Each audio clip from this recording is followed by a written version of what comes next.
Well, normally when we have relationship problems, we blame the other person. They didn't do this, something I wanted them to do, or they did something I don't want them to do.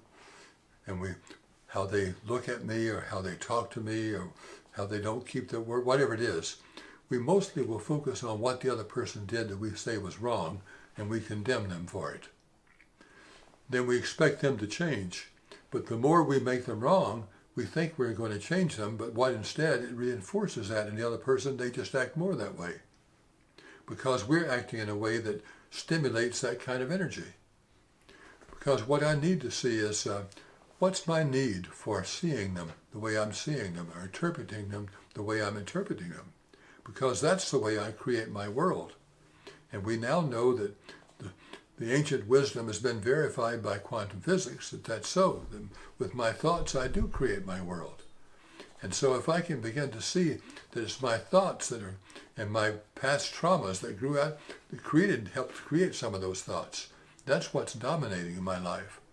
It's not so much what they're doing, but to see that my energy is coming forth from those past experiences, and I'm actually helping to attract the very thing I don't like. Not to blame myself for it, but to see that I have the power to make the change inside me. Because if I deal with the pains that come from my childhood or another adult life of other traumas and pains, instead of just getting angry at somebody about it, that never solves it anyway. But if I can see that I can deal with that pain and hurt inside myself in a more productive way, and there are new tools we can use now for doing that. And I'm so grateful that they've emerged, because we have tools now that we can use to deactivate old feelings of deprivation or being mistreated by our mothers or our fathers or siblings or whoever it might be. And we all carry some of that disturbance with us. Then out of those disturbances, we created beliefs about ourselves. I'm not good enough, or maybe I'm not lovable, or I'm not capable of having friendships. It's not safe to be close, or on and on it goes. Well, out of those traumas, we created our beliefs. Out of those beliefs, that determines what we're seeing, and that determines how I'm interpreting things. So if I'm seeing that, not ever to blame myself, but just to re-own my power, that I can create my world. I can create a happier world, a loving world, a peaceful world. I'm not a victim of the world I see, but instead, I'm a victim of the world, the interpretation I'm giving to the world.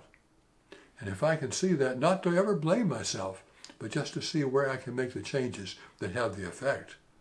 Because if I put on myself the wisdom, thinking I've got to change somebody else and I can be happy, all I'm doing is entering into a useless battle and making myself feel powerless and more victimized and more deprived. And that I'm helpless to do anything. I've got to get them to change for me to be happy. And that's where most people get stuck.